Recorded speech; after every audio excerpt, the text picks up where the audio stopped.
मध्य प्रदेश में चुनावी घमासान मचा हुआ है। सबिता दीवान पूर्व विधायक होशंगाबाद से हैं और कांग्रेस की बड़ी दिग्गज नेता थी, लेकिन कांग्रेस का दामन छोड़ आज भारतीय जनता पार्टी का दामन थाम लिया और तमाम अपने समर्थकों के साथ भोपाल पहुंची। बातचीत करते हैं। मैम, कांग्रेस का दामन छोड़ बीजेपी के साथ।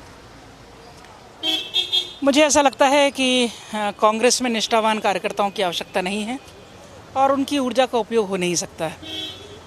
इसलिए मुझे ऐसा लगा कि भारतीय जनता पार्टी एक ऐसी पार्टी है जो प्रदेश में और देश में जनता के लिए काम कर रही है और मेरी ऊर्जा का उपयोग उसके साथ ज़्यादा अच्छी तरह से हो सकता है। इस वजह से मैंने भारतीय जनता पिताजी भी विधायक रहे, आप भी विधायक नहीं, तो कांग्रेस पार्टी दावा कर रही है कि हमने सब कुछ दिया, उसके बाद भी अगर छोड़ के जाना है तो गलत है। नहीं, ऐसी बात नहीं है।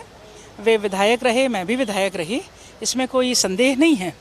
परंतु मैं पिछले 20 वर्षों से संगठन में काम कर रही थी और बहुत निष्ठा से मैं काम कर रही थी। मुझे ऐसा लगा कि अब कांग्रेस वो कांग्रेस नहीं है।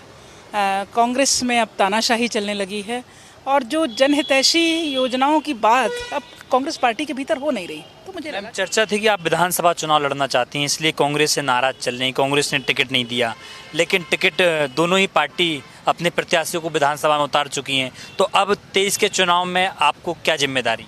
देखिए, मैं तो भारतीय जनता पार्टी में बिना शर्त आई हूँ, किसी शर्त के साथ नहीं आई हूँ। मैं ऐसा मानती हूँ कि मेरी ऊर्जा का उपयोग भारतीय जनता पार्टी जो उचित समझेगी वो करेंगी और मैं अपना पूरा योगदान पार्टी को दूंगी। आपके आने से बीजेपी को कितना फ़ायदा होने वाला है?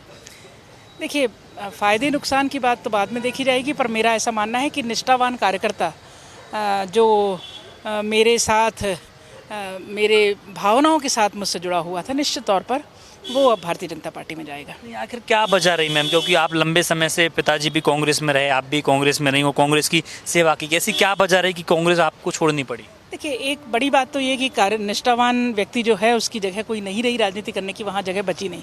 और दूसरी एक और बड़ी बात ये रही कि मेरे पिता जिनको लोग देनवा का गांधी कहते रहे हैं, अब उनका स्वर्गवास हो गया है, उनके लिए किसी एक व्यक्ति ने बड़ा आपत्तिजनक टिप्पणी की जिसको संरक्षण हमारे कांग्रेस के नेताओं ने दिया, तो मैं उससे बहुत आहत हूँ।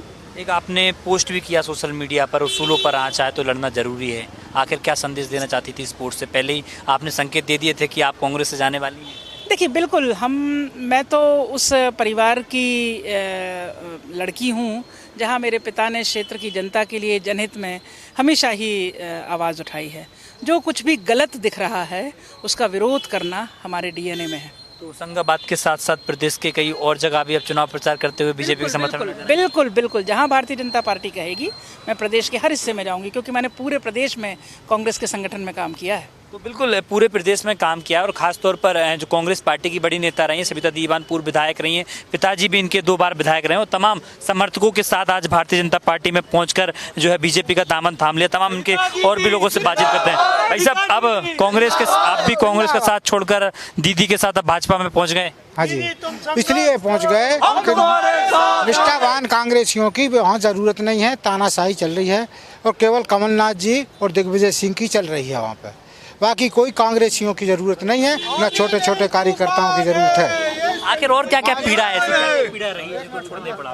भैया क्या पीड़ा रही हो जो छोड़ना पड़ा पार्टी आपको? कांग्रेस में कोई बद को तानाशाही चल रही, वहाँ पे कोई सुनने वाला नहीं। छोटे कार्यकर्ता ज़मीन पे मेहनत की, दीदी के साथ हम लोगों ने पूरे होशंगाबाद ज़िले में संगठन निचले स्तर तक ले गए, कार्यकर्ताओं को खड़ा किया। और जब बात हम करने जाते हैं कोई नेता से, तो इतनी ज़्यादा कमलनाथ जी से मिलना ही नहीं हो रहा है, दिग्विजय सिंह से मिलना नहीं हो रहा है। ऐसा लग रहा है कि उन्होंने बंधक बना लिए पार्टी को। तो कांग्रेस में रहने से अब घुटन महसूस होने लगी थी, इसलिए हम सबसे दीदी के साथ यहाँ आए हैं। और मुझे लगता है 30 तारीख को 2-2.5 हज़ार जो कार्यकर्ता जिले से वो उनके साथ, दीदी के साथ आएंगे।